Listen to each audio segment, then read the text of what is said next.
முப்புறத்தில் அப்புறம் முக்கண்ணன் விளைவிலே சிற்பரத்துளர்ப்பனம் சிவாய மஞ்செழுத்துமாம் தற்பரம் முதித்து நின்று தானு எங்குமான பின் இப்புறம் ஒடுங்குமோடி எங்கும் லிங்கமானதே. ஓம் நம சிவாய ஓம் நம சிவாய. ஆடி நின்ற சீவனோர் அஞ்சு பஞ்சபூதமோ கூடி நின்ற சோதியோ குலாவி நின்ற மூலமோ நாடு கண்டு நின்றதோ நாவுகற்ற கல்வியோ வீடு கண்டு விண்டிடின் வெட்ட வெளியுமானதே.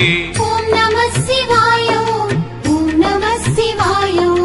ஒரு தரித்த போது சீவன் ஒக்க நின்ற உண்மையும் திருத்தமுள்ளதொன்றிலும் சிவாய மஞ்செழுத்துமாம் இருத்து நின்று உருத்தடங்கி ஏகபோகமான பின்